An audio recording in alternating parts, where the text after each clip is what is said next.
Olá, alunos, tudo bem? Vamos iniciar aqui a nossa quinta aula, que vai ser continuidade da aula 4, né? Então é sobre a absorção de calor por sólidos e líquidos, certo? Então a disciplina é de Física 2, meu nome é Ricardo Silva Borges, aqui pela Faculdade Netcom, do curso de Engenharia Eletrônica.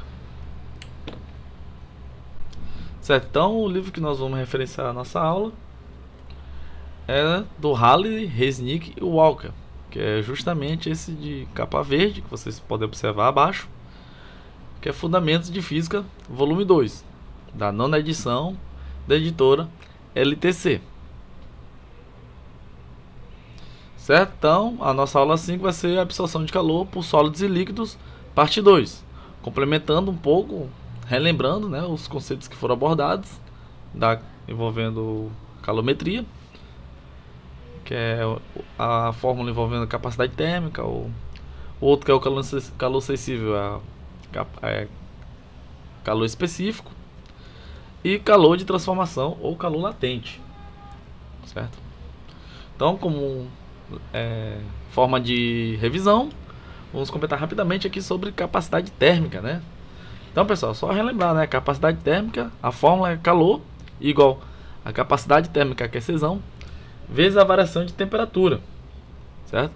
Ou seja, a capacidade térmica é aquela relação, né? A razão também, que a gente pode caracterizar como a razão da quantidade de calor recebida ou cedida de um determinado objeto em respectivo que variação de temperatura, né? Ou seja, a capacidade térmica de um objeto é a constante de proporcionalidade entre o calor recebido ou cedido pelo objeto e a variação de temperatura do objeto, certo? Já o calor específico, pessoal, é a razão da capacidade térmica sobre a massa, certo? Como vocês podem observar nessa primeira equação aqui, Czinho igual a Czão sobre M. Ou seja, dois objetos feitos do mesmo material têm uma capacidade térmica que é proporcional ao quê? A sua massa. Então, assim, é conveniente definir a capacidade térmica por unidade de massa, ou seja, o famoso calor específico, que se refere não a um objeto, mas à massa unitária do material que é feito o objeto, certo? Então temos a fórmula envolvendo o calor, que calor é igual a massa vezes calor específico vezes a variação de temperatura, ou seja, onde em outros livros também é conhecido como calor sensível. E também a gente havia comentado sobre calor específico molar. Ou seja, tem questões que é atribuído esse valor, onde é um valor fechado, que ele equivale justamente 1 mol de calor específico molar, equivale a 6,02 vezes 10 elevado a 23 unidades elementares de qualquer substância. E por último temos o calor de transformação ou calor latente, certo? Ou seja, ele só é aplicado esse calor quando ocorre o que? Mudança de fase e a temperatura o que? Mantém constante, certo? Então é a quantidade de energia por unidade de massa que deve ser transferida sobre a forma de calor quando a amostra sofre alguma mudança, né? Então temos que o calor é igual a massa vezes o calor latente ou calor de transformação, onde temos que o calor LV, o calor de vaporização, que no caso o calor latente LV, e LF, o calor latente, que no caso o calor de fusão. Lembrando, pessoal, de acordo com o objeto que está sendo aplicado calor, né? Por exemplo, nesse exemplo aqui temos valores fechados, porque estamos falando sobre a água, né? Ou seja, o calor de vaporização da água equivale a 2.256 kJ quilo. Já o calor de fusão da água é um pouco menor, é de 333 kJ por quilo. Ou seja, isso aí varia de material para material. Tudo bem? Ou seja, se tiver uma questão que vocês vão se deparar para realizar essa mudança, lá vai estar atribuído nos dados o valor, porque esses valores são tabelados. Certo? Então, pessoal, para a compreensão vamos comentar rapidamente aqui algumas questões. Onde temos aqui, né, a dona Joana é cozinheira e precisa, né, de 80 graus Celsius para a sua receita, certo? Então a gente pode observar que, como não tem um termômetro, ela decide então misturar a água fria que obtém de seu filtro, né? Ou seja, ele tirou a água na temperatura ambiente, equivale a 25 graus Celsius, com água fervente, certo? Ou seja, já tinha uma água lá que estava sendo já estava no fogo, né? Já estava fervendo. Então ela precisou, para se aproximar de 80 graus Celsius, misturou-se essa água quente com 25 graus Celsius, para tentar chegar em equilíbrio ali próximo de 80 graus Celsius, a mistura das duas águas. Então só não sabe que a proporção deve, não sabe, né, qual a proporção deve se fazer a mistura, né? Então resolve então pedir ajuda ao seu filho, um excelente aluno de física. Ou seja, após os cálculos em que levou em conta o fato de morar no litoral e que desprezou todas as possíveis perdas de calor. Ou seja, pessoal, quando ele comenta essa parte que não tem interferência do ambiente em relação a retirada de calor ou absorção de calor, né? Ou seja, se o ambiente está interferindo no sistema, se ele está cedendo ou absorvendo calor do sistema, então quando ele comenta que não leva em conta, né, despreza essas perdas de calor, então é um sistema isolado, né? Então é bom lembrar disso. Ou seja, ele orienta sua mãe a misturar o copo de 200 ml de água do filtro com a quantidade de água fervente, né? Então, pessoal, é só lembrar, né? Estamos então, mas aqui, né, dois tipos de calor, né? Ou seja, o somatório dos calores trocados é nulo. E o que caracteriza o somatório de calor trocado é nulo? É justamente por o sistema ser isolado, certo? Então temos que a quantidade de calor 1 mais a quantidade de calor 2 é igual a 0, certo? Então, pelo fato do sistema ser isolado. Então a gente aplica, sabendo-se, né, que temos a massa, né? Temos o calor específico, no caso o calor específico da água. Pelo fato deles serem calores específicos iguais, a gente pode fazer o que? A redução, como vocês podem observar aqui nessa segunda linha. A gente pode retirar ou cortar, né, o calor específico. E temos a variação térmica, né, no calor 1 e a variação térmica no calor 2. Lembrando, pessoal, nessa primeira situação, é justamente a água, né, que envolve a temperatura ambiente, né? Então temos que a massa é igual a 200, como a gente comentou bem aqui na questão. Ele orienta sua mãe a misturar um copo de 200 ml de água do filtro, que é justamente o que a gente leu aqui no início, né? Que estava 25 graus Celsius. Então temos esse 200 ml, M1, sobre temperatura final. Qual que é a temperatura final que ela quer? 80 graus Celsius, né? Então 80 graus Celsius menos a temperatura da água que foi injetada na panela, 25 graus Celsius. Mais M2, que a gente quer, né? Que a gente quer encontrar com a quantidade de água fervente. Aí bota em evidência esse M2 e acrescenta os valores para a temperatura final, 80. E a temperatura inicial, a gente sabe, né, que a água está fervendo. Consequentemente, a temperatura inicial de uma água que está fervendo é 100 graus Celsius, né? Então 80 menos 100. E fazendo essa formulação, temos que M2 é igual a 550 gramas. Aí aqui, pessoal, uma questão também bem tranquila, só para aplicação das formulação. Temos aqui uma mesma quantidade de calor é fornecida a massas iguais de dois líquidos diferentes, no caso 1 e 2. Durante o aquecimento, os líquidos não alteram o seu estado físico e seu calor específico permanece constante, né? Ou seja, então temos essa relação, que no caso o calor específico, né, na massa 1 é igual ao calor específico, é igual ao quê? 5 vezes o calor específico da massa 2.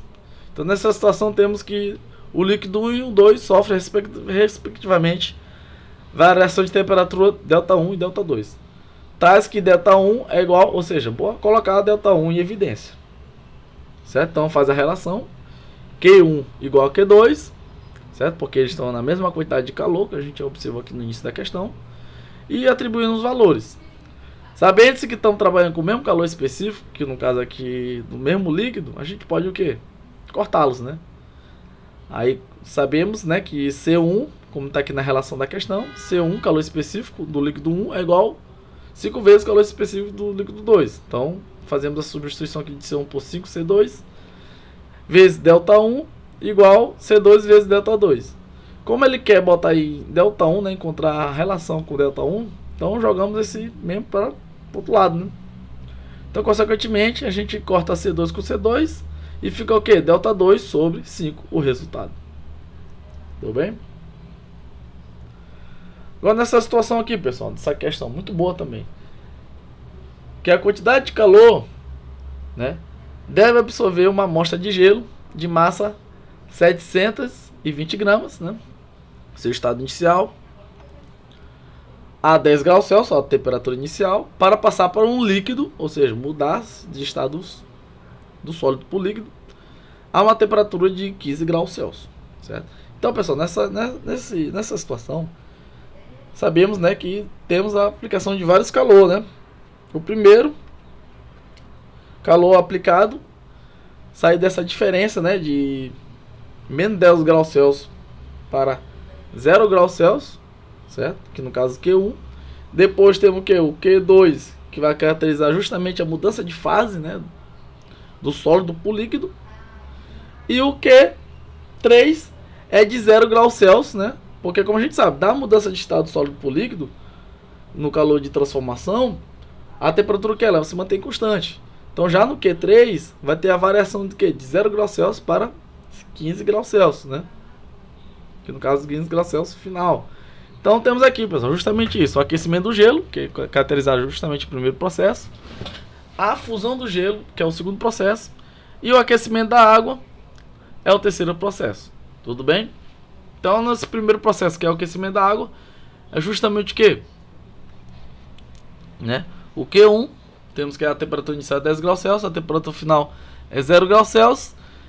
Consequentemente, temos que a variação de temperatura é 10 graus Celsius, né? E o calor específico do gelo é 12,22 joule Kelvin. Então, colocando esses valores aqui no Q1, temos que o valor final equivale a 15,98 kJ. Já no Q2, temos o que? A mudança de estado, né, pessoal? Então, consequentemente, a gente aplica aquela formulação de calor latente ou calor de transformação. Logo, temos que Q2 é igual a M vezes LF, né? Onde a massa é que 720 gramas vezes o calor, né, de fusão, calor latente, de 333 joules grama. Consequentemente, obtemos esse valor, que é 239,8 kJ. Já no Q3, pessoal, temos o que? Né? O calor específico da água. Temos a massa, que também é de 720 gramas. E a temperatura, né? Que no caso a temperatura ela varia o que? De 0, que é a temperatura inicial, e a temperatura final 15. Consequentemente, temos o valor de 15. Então, fazendo essa formulação, temos o valor de 45,22 kJ, né? Ou seja, então ele quer a quantidade de calor para fazer justamente essa mudança. Então, temos, né, que Q, que é o calor total, é o que? Q1 mais Q2 mais Q3, certo? Então, a quantidade de calor recebida, né, que o gelo para se transformar em líquido em uma determinada temperatura desejada. Então, consequentemente, temos que Q1 mais Q2 mais Q3, né, é igual a 301 kJ. Já na nossa última questão, temos aqui, ó, o mesmo procedimento da questão anterior, certo? Fazer também o aquecimento da água, depois a aplicação da fusão, que é a mudança de estado, e o aquecimento da água, certo? Então temos aqui, ó, mesmo sistema da questão anterior. Temos inicialmente 200 gramas de gelo a uma temperatura inicial de 10 graus Celsius. Determina a quantidade de calor que essa massa de gelo deve receber para se transformar em 200 gramas de água líquida a 20 graus Celsius. Dados o calor específico do gelo, o calor específico da água e o calor latente de fusão. Certo, pessoal? Então, mesmo procedimento, né? É fazer o somatório, né? Para fazer essa mudança, essa transformação. Então, temos que, no caso, é Q1 mais Q2 mais Q3. Então, para Q1, temos, né? Foi dado na questão a massa do gelo, 200 gramas. A variação de temperatura, onde foi informado que a temperatura inicial era menos 10 graus Celsius do gelo. E temos a temperatura final 0, né? Justamente para aquecer o gelo. Então temos que massa é igual ao calor específico vezes a variação de temperatura, e temos então Q1 igual 1000 calorias. Já na etapa de fusão, que é da mudança de estado, temos a aplicação da fórmula, né? Foi dado também aqui em dados, o calor latente de fusão do gelo. Então é justamente o que? 200 vezes 80, 16 mil calorias. Na terceira etapa, caracterizar justamente o que? Aquecimento da água líquida, onde temos a temperatura inicial de 0 graus Celsius e a temperatura final de 20 graus Celsius, né? Logo a variação é do 20 graus Celsius. O calor específico da água é 1 e a massa 200. Logo Q3 é igual a 4.000. Logo a quantidade de calor total, né, que será dada é justamente o que? Q1 mais Q2 mais Q3, que é esses valores que a gente encontrou. Logo totalizamos que para fazer essa mudança do gelo a uma temperatura de menos 10 graus Celsius para o estado líquido a uma temperatura de 20 graus Celsius, temos que aplicar o que? 21.000 calorias de calor. Certo? Certo? Então, muito obrigado, pessoal. Encerramos aqui a nossa quinta aula.